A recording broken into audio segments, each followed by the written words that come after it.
Angela Eagle, welcome to Acting Prime Minister, and thanks for having us here in your office. I think this is probably the best view I've seen actually from an office in Westminster. Yeah, it's taken me a long time to get here. I think this is my 28th year in Parliament, and so you gradually get the nicer offices if you're lucky. You get promoted higher. I ended up in a tiny, start off in a tiny little box. I don't know quite where I'll end up. Feels like we're almost in Big Ben or something up here. It's that high, and we can see right down to the Thames, and it's a nice sunny day. I mean, it's a beautiful view up here. Yes, it is, but I'm always too busy to look. Obviously. Of course. Well, your desk actually faces away from the window, so you're obviously very hard-working. And I like backlighting. And I can see, looking around your office, you know, you've got a suffragette rosette. Yes. You've got a poster saying "Show racism" the red card.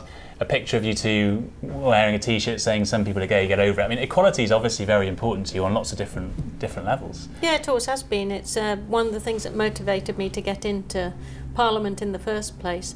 My mum and dad raised me basically saying you can do whatever you want, and I didn't realise being a girl was going to be a problem until I went to my first chess tournament when I was 8 years old, and I got paired in the Formby Junior under 12 contest to face a boy. I think I was the only girl playing in that particular tournament, and he basically said girls can't play chess. Really? There must be a mistake, and I thought, what? Beat him, won the tournament, and got given a Biggles book, which for those of you who are too young to know is a boy's own book. So then I thought, oh, well, they obviously thought that a boy was going to win this tournament, and I realised that there was an issue. So do you quite enjoy going through life beating people and thinking, I wasn't supposed to win over you? In the nicest possible way. I mean, chess is a particularly vicious game, but it only takes place on a board, so, you know, I think that you've got to live your life a bit differently to how you play chess. And we're chatting this week after what's been quite a big week for equality in the Commons. There was that really emotional debate yesterday regarding the issue in Birmingham. Yeah. To do with inclusivity in schools, to do with the education system and whether LGBT equality should be taught in schools. And you made a particularly emotional speech. Why was it such an emotional thing to talk about for you? Well, I am gay, and so when people start saying somehow that teaching that gay people have equal rights to others and you shouldn't bully them or regard them as a threat or call them horrible names in school, to somehow say that there's a problem with doing that, it hits to the core of a lot of gay people's experience in more difficult times when they were growing up, and it means that we're not making the progress we need to make, and to do so under the umbrella of saying that somehow there's a religious reason for it is even more insulting. What we want for all people is for them to be respected. We don't want kids in school to be bullied because they have two mums or two dads, or they have a single parent, or they're black, or they have religious beliefs that somebody else feels they can mock. And that seems to me to be so uncontroversial that it's disappointing that we have to have those arguments again in 2019. What was school like for you? Well, it was fine. I wasn't openly out at school. I hadn't even really thought about my own sexual orientation. I was the sort of smart person in the class, along with my twin sister, who played chess. And always did their homework. So that didn't make me the most popular person, but it wasn't because of my sexual orientation. When do you think you became aware that you were different to other people in terms of your sexual orientation? I think it was something that I deliberately didn't think about when I was young because I was busy doing other things. But I certainly never particularly worried about being picked out as being different. I think that because my parents were very supportive, I didn't have the kind of tough time that a lot of LGBT people do have. Many people that I've talked to over the years experienced suicidal thoughts, mental health problems, were thrown out of their homes, ended up homeless. I mean, traumatic childhoods. And part of the difficulty as well is that in the 1980s, Section 28 was introduced, and that deliberately used legislation to pick on a very vulnerable group of people at a time when they're at their most vulnerable. And it set off a sort of terrible era of bullying and oppression that I think was on my mind when I made that speech yesterday. We don't want to go back there. How do you feel about the fact that it was one of your colleagues on the Labour benches who asked for that debate? Roger Goldsmith's been quite supportive of the parents who are protesting against the content of the curriculum. It was extremely disappointing. And it was more disappointing that he didn't take interventions from his colleagues. But he put his case. It was a very technocratic one. What we've actually seen in schools in Birmingham is the beginning of a deliberately stoked up culture war, which is being, I think, set off deliberately by forces in the shadow who are now trying to spread this out to other schools.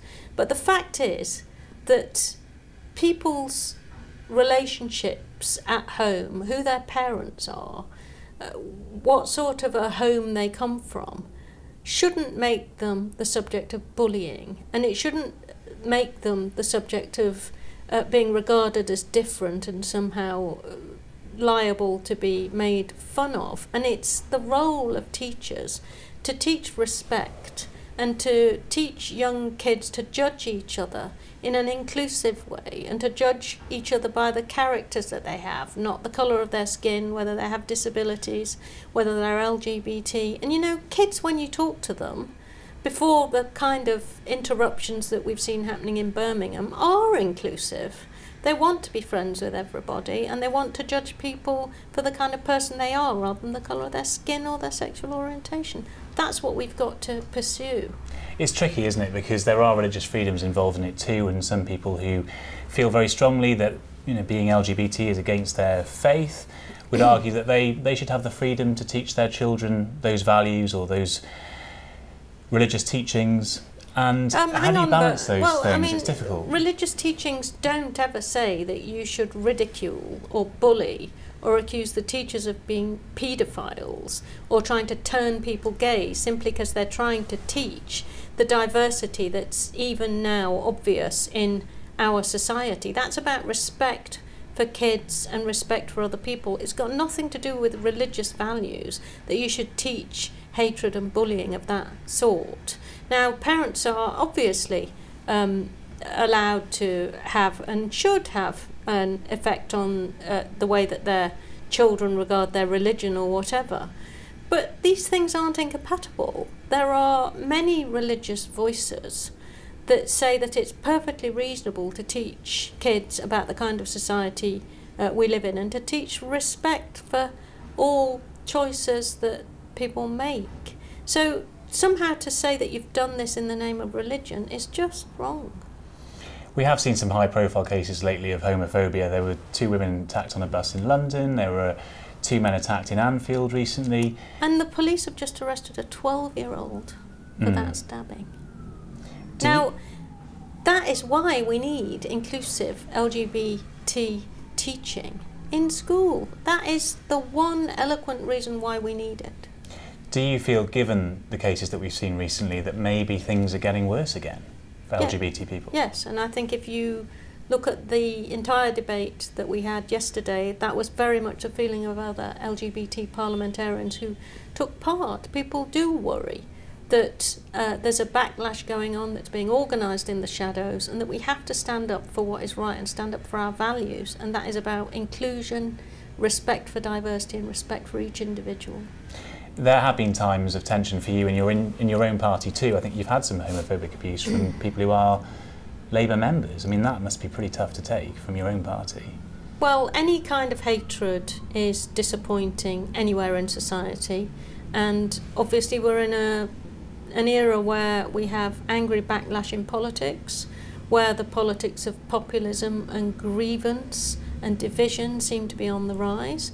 And if they're not nipped in the bud, we know where this kind of thing can lead. You only have to watch the President of the United States behaving in the way he does and picking out people. It ends up with children detained and dying in camps on the border. This is not what we want to see in 21st century democracy, and we have to have the guts to stand up and call it out.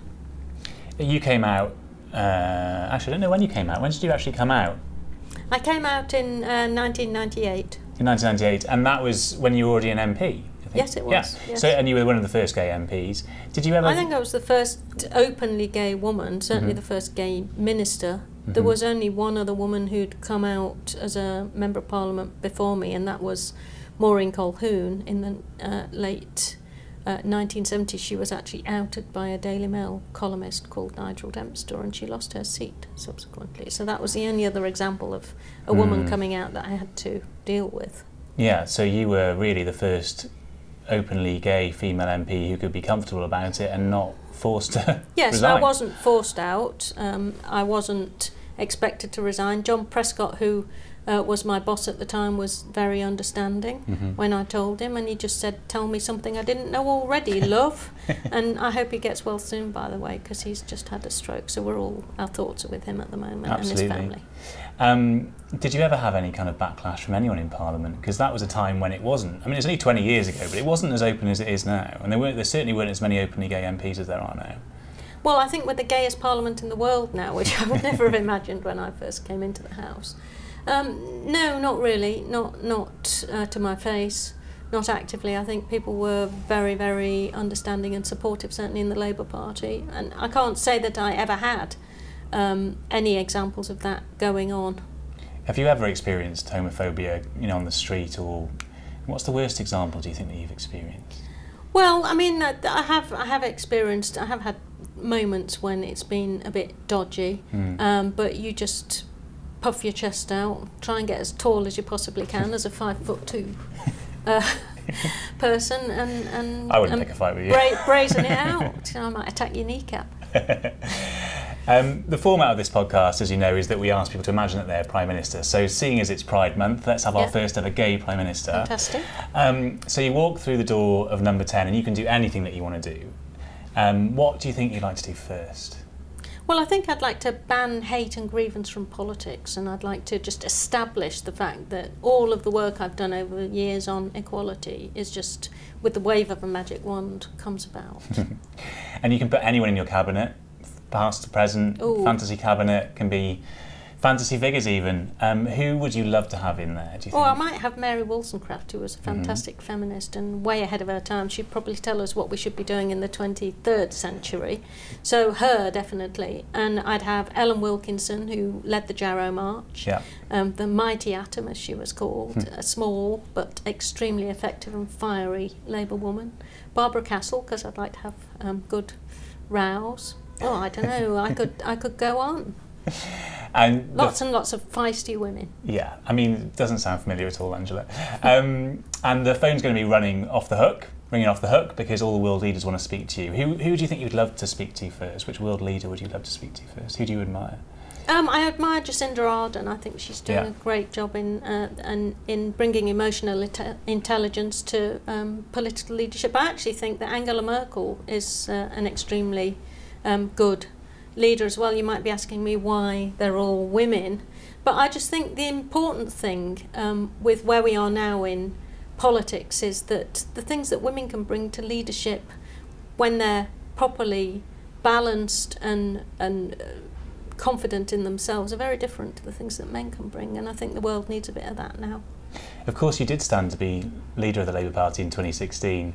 When you look back now, do you think, God, lucky escape, actually? Can't think of a worse job. No, I wouldn't have done it if I hadn't have felt that I could do it. But, I mean, the circumstances are very... I think they're a bit like the Conservatives are in now, actually. We're just in very volatile times. And I think it's no good bemoaning the state of things if you're not ready to step up. I'm not asking you to criticise Jeremy Corbyn, it's not that kind of podcast. I'm not going to. No, and that's fair enough. I'm not looking to go down that avenue, but you are presumably a Labour Prime Minister in this fantasy world. How would you do things differently, do you think, to the way the party is currently going? What would you like to do that's different?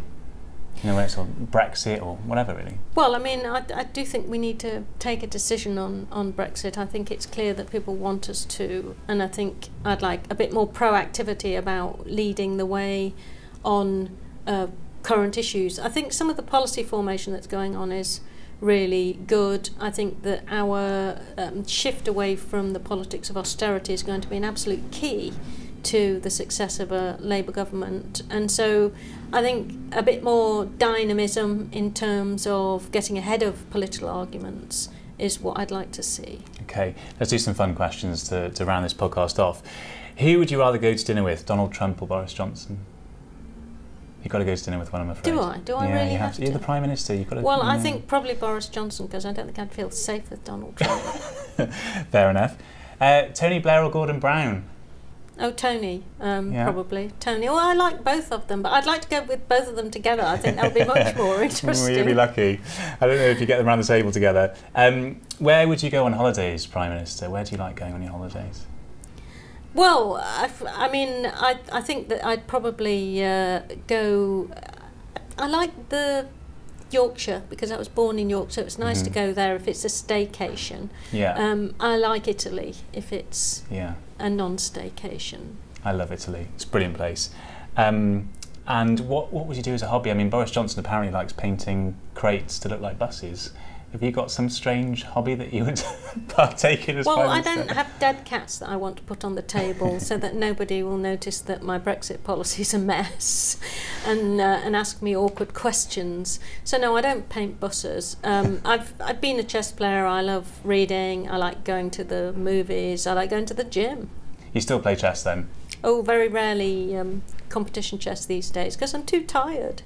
Being in politics this long, you lose your concentration if you're tired, and chess, you really need to concentrate. Okay. What do you think your Downing Street pet would be? Do you like animals? Oh, well, we always used to have cats, but I think there's enough cats there. I'd get a nice little dog, I think. Quite small. There might not be any cats left if you get a dog, though. Oh, cats always dominate dogs. Which song do you think you danced to at a party conference? If you had to give, a Anything theme by Chrissie Hynde. Okay. I'm a big Pretenders fan. And just lastly... Him to Her. That's what I had at my civil partnership. Oh, really? Okay, lovely. And just lastly, what would your message be to LGBT people listening to this podcast who might be thinking, will my sexuality hold me back in life? It won't hold you back in life, but things can go backwards as well as forwards. Don't take our freedoms for granted. Get out and help organise any resistance to any single backward step. We need you. Okay, Andrew Eagle, thank you so much for coming on the podcast.